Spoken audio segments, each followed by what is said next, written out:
Kære gæster, jeg vil hermed på vegne af Støttekomiteen for Vand byde jer alle sammen velkommen til denne her særlige aften.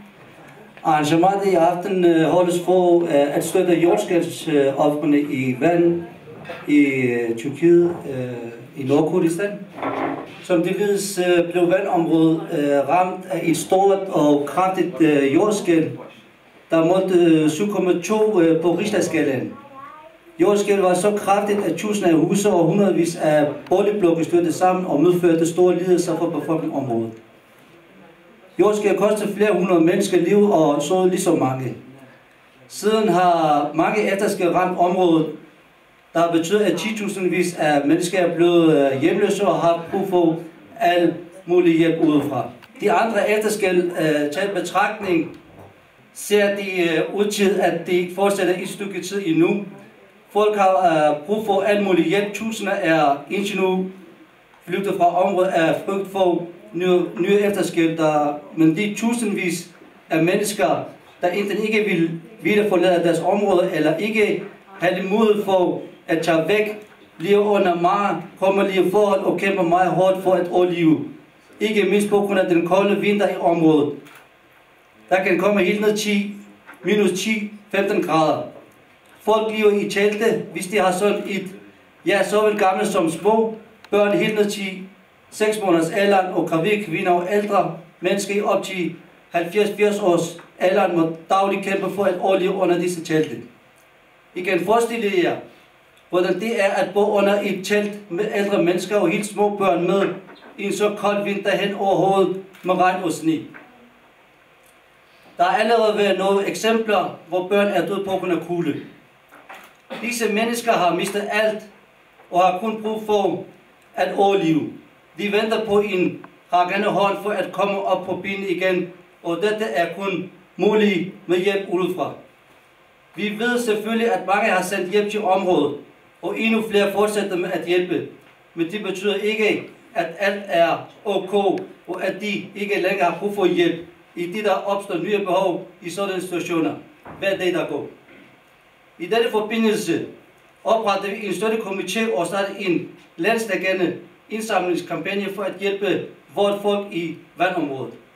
Vi har oprettet en konto med tilladelser fra Københavns Politi, hvor alle pengene går ubeskåret til jordskælvsofrene i Vand. Dette arrangement i aften er en del af vores kampagne. Hücrezaden ev şevahe bu vanem çetke bu biz sese mehe zelzele çi bu zelzele gerek millet memberin bu devlet Türk megut per alikari biken le dile meşkinandın çu alikari menedit rastı seboy medes bekir megoyam jid dişteki bikerle hamet ev şevahe çekir komite vane de çekir gelek parti o komelek kordam pişkiriye mekirin zor spasken bu hatıra hemyan lebele çi bejim vane sarmaydan atşavut o millet sarmayt bir zaruk demirin lehaji megoyam emji tiştek desme çi desme be embiken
arrangeret den her støttearrangement for Van, og med det formål at give et bidrag og støtte til Van. Vores budskab er, at mange flere skal gøre det, og vi håber, at rigtig mange vil hjælpe ofrene i Van. Den 23. oktober, der ramte et jordskælv på 7,2 omkring 7,2 på Richterskalaen. Et meget voldsomt jordskælv. Det ramte Van. Der er mange, som er døde og har lidt under det her jordskælv. Der er mange familier, som nu bor i telte under temperaturer ved minus 10 til 15 grader. Vores støttekomité blev oprettet allerede da jordskælvet havde startet. Så blev vores støttekomité oprettet, og vi var indre mennesker fra Van, som var meget urolige over den her katastrofe, som ramte Van. Derfor besluttede vi så sammen, at vi ville gøre noget, og vi ville få flere mennesker til at hjælpe med at støtte Van. Og så hen ad vejen, så arrangerede vi så, hvordan den her aften skulle være, og nu er det så blevet til en aften med en hyggelig aften med musik og aktion.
مجبو علی کاریا وانه ما و چند عائلن کردج وانه ما قومیتاک مشترک دامزران و ما بإذن پلیس کوپنهاون جی کنتوک بکر لسرانسری دانمارکا جبوکو ام چند قروشان کم بکن و ج ملت میوانه را بشینن وقتی تیزانین زلزله گلکی مزن ارتجاع گلکی مزن لباجار وانه و در و دوری ویچه بو پیشتی و ارتجاع مزن قالك أرتجى دنجي المنطقة شيء وحتى أنا هاجي هر بردوام من يهري داويجي شوي دن ديس يك قومي يعني حتى أنا بصدان إنسان ما جانا خوش دستانا بصدان جي بريندار بونا بازار خاني بلوك خرابونا إنسان ما ودري پریشان براستجی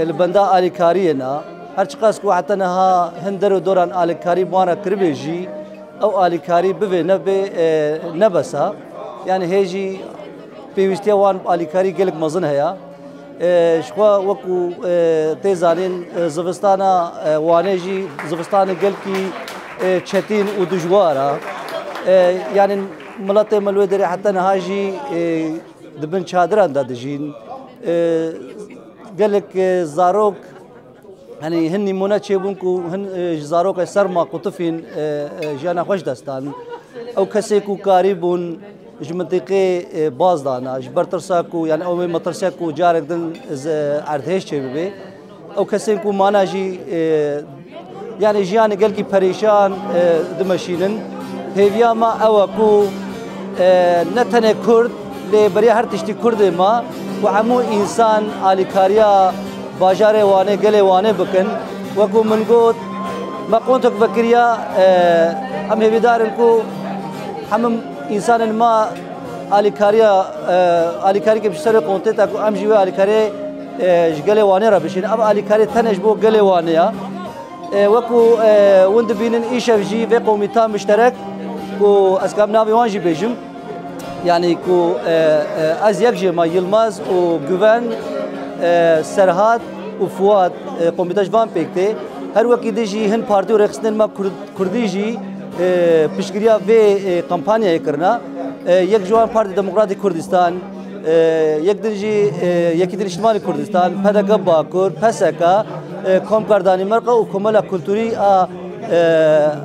ازديال لداني مرقه و يكيتي لاوان لداني مرقه يعني بشكريا خود ديار كرنا ام سباسيا تبدا دكن ووقو ام دبينين ايش في ما اف شفا هاج بو الكارا وانل دارخست و ام سباسيا عموان كسيكو حتى انها كذا وان كتيا في بشكريا في الكاريا ام سباسيا وان دكن قراتنا حمم ميفانان و سباسيا قو بيشكشي حمج قادكن قالك سباسيا كردان تي Jeg vil starte med at sige tusind tak for i dag til alle dem, der har været med til at arrangere den her aften, den fantastiske aften. Til alle dem, der har lavet det lækreste mad. Dem, der står ved baren, dem, der har spillet, dem, der holder kameramanden. Så jeg synes, vi skal starte med at give dem en kæmpe hånd.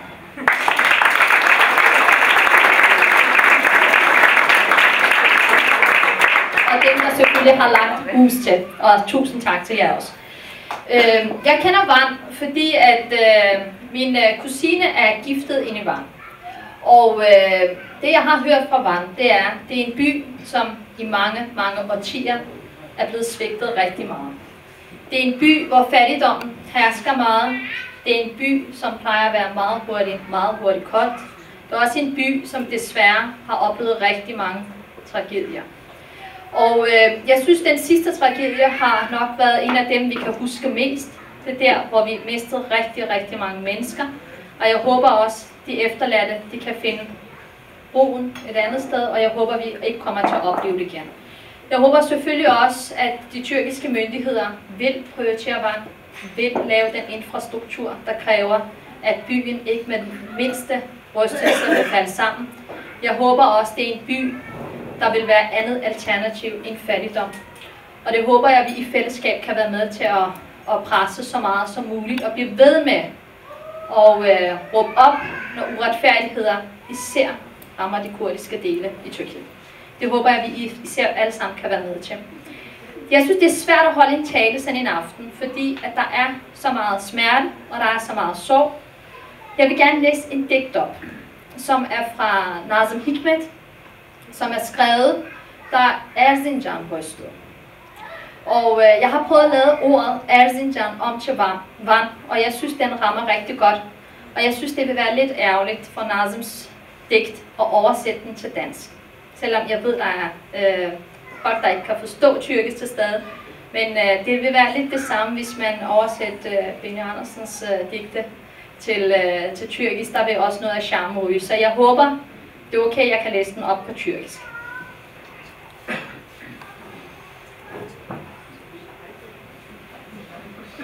Van'da bir kuş var, kanadında gümüş yok. Gitti yarim gelmedi, gayrı bunda bir iş yok. Oy dağlar, dağlar, dağlar. Aldı ellerine kanlı başını, karın ortasında Van ağlar, o ağlamasın da kim ağlar? Kar yağar lapa lapa, tipidir gelir geçer. Yan yana sırt üste yatar ölüler. Akşam olur, tandıramaz, ateşini yandıramaz. Gün ağarır, şafak söker. Kimsecikler gitmez suya. Ezilmiş başlarıyla ölüler. Vardılar uyanılmaz uykuya.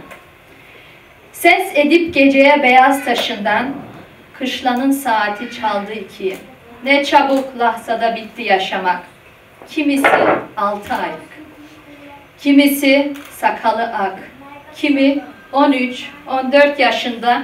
Kimi yola gidecek, kimisi mektup bekler. Yan yana sırt üste yatan ölüler. Yayıkta yağ vardı dövülemedi. Ak peynir torbaya koyulamadı. Hasret gitti ölüler, dünyaya doyulamadı.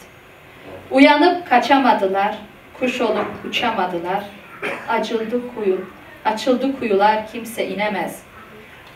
Van'da beygiri rahvadır ama ölüler ata binemez. Yan yana sırt üste yatar ölüler. Tusind tak.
Og det er mig en meget stor glæde, særlig glæde, at stå her i aften blandt så mange dejlige mennesker, selvom det er på en meget dyster baggrund. Og jeg, sammen med min kone Britta og vores kurdiske venner for nogle år siden, var i Kurdistan og blandt andet besøgte Van, så blev vi slået af stemningen i byen. En by, som på mange måder er moderne, men også bærer præg af at være centrum i en konflikt, hvilket vi på det allernærmeste fik at mærke. Alligevel så blev vi overalt, som alt i Kurdistan, mødt med en stor gæstfrihed og varme. Det var derfor med meget stor sorg, at vi erfarede, at byen og omegnen havde været ude for et kraftigt jordskælv, der havde lagt store dele af byen i ruiner, og at mange af byens indbyggere var omkommet. Måske er der nogen her i denne forsamling, der har familie eller pårørende, venner eller bekendte, der er omkommet eller kommet til skade ved jordskælvet. Britta og mine tanker går ikke alene til ofrene i Van, men også til jer, der måtte sidde tilbage med savnet af jeres kære. Derfor har vi med glæde forsøgt på bedste evne at yde vort bidrag til, at der kan sendes et støttebeløb til ofrene, hjælp til ofrene, blandt andet igennem dette arrangement i aften. Og specielt fordi hjælpen bliver ydet direkte til ofrene, og ikke via de officielle kanaler. Tak til alle, der har deltaget på den ene og anden måde. Tak. Jeg må sige, at jordskælv er noget, jeg har oplevet selv personligt på min krop. Det var slet ikke lige så slemt. Det var i Ankara, hvor jeg arbejdede som praktikant på den danske ambassade. Det var tidligere om morgenen, og jeg har aldrig i mit liv oplevet et så ubehageligt oplevelse som dengang. Det var lige efter det store jordskælv omkring Istanbul, hvor der kom nogle efterskælv. Og dengang, den morgen, kl. 6 om morgenen i Ankara, vågnede jeg ved, at min seng det sted rystede. Alle tallerkener i køkkenet, de væltede på gulvet. Og jeg glemmer aldrig den der lyd. Det var noget af det værste, det mest skræmmende lyd i hele mit liv. Det var kun 4,6 på Richterskalaen, den her jordskælv var. Det er jo ingenting i forhold til 7,2. Så jeg kan slet ikke forestille mig, hvordan de der mennesker, der bor i Van, hvordan de må have haft det. Fra den ene dag til den anden, hvor det hele vælter, og ens hjem, ens hus, pludselig ikke er der. Og alle dem, måske man holder af, ikke heller ikke er der. Det er en virkelig, virkelig tragisk oplevelse. Jeg tror ikke, man kan ikke forestille sig den der ubehagelige, som sagt, lyd, hvis man ikke har prøvet det. Men mine tanker går til alle de mennesker, de familier, som både mistede deres kære, men også de mennesker, som selvfølgelig har overlevet, men må leve med den smerte og den pine er at miste dem, de holder af.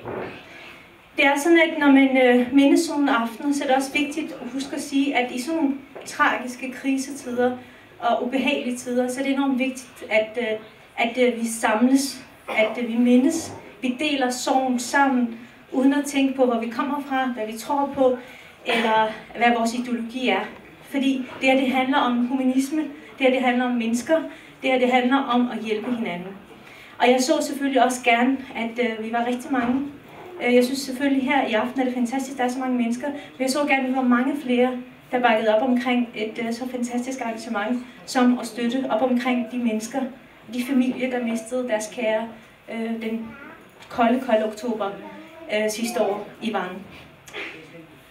Som jeg sagde, for mig er det vigtigst først og fremmest at samles, i stedet for at se på forskellene. Det er den filosofi, jeg er vokset op med hjemmefra. For mig er det, der kommer allerførst, det er mennesket selv. Vores kære Grundtvig, en klassisk dansk kendt person, som har gjort en stor forskel i dansk både politik, men også ikke mindst historie, har jo altid sagt, at mennesket først, og så kan man så tilføje sine andre identiteter. Jeg kommer også fra et hjem, hvor for mig, at det er en filosofi, der hedder menneske først. Så for mig er de mennesker, hvad enten de har kurdisk baggrund, de har armensk eller tyrkisk eller noget helt andet baggrund, det er fuldstændig underordnet. For mig er det mennesker først, og det er mennesker, vi skal støtte op omkring. از ما قومیتا وانه دست به کار آلیکاری وانه کو پارم برهم بکن ام نکارن قوت ما ناگه ام باجره که خلاص آوا بکن یا جی مکتبه که آوا بکن گنده که آوا بکن من لبله مگوام یک زاروک یک دایی خلاص بکن او جی بو ما کارن که مزنه زاروکه که دست بگیرن و خلاص بکن و سرمایه ورسیتی و حیات چادر دادجین و از دخوازم بخواه بیلت خواه بکرم پاره جزی بدم نه پاره ام برهفت کن و بشما وانه وان مزکم آلیکاری چوان بکن آلیکاری زاروکان و کمیته جینکان هنالوه انسان ما لو کار دکن امجی که دست خواب بدن وان گوهرتنه که انسان اکی جی خلاص بکن گوهرتنه که موجود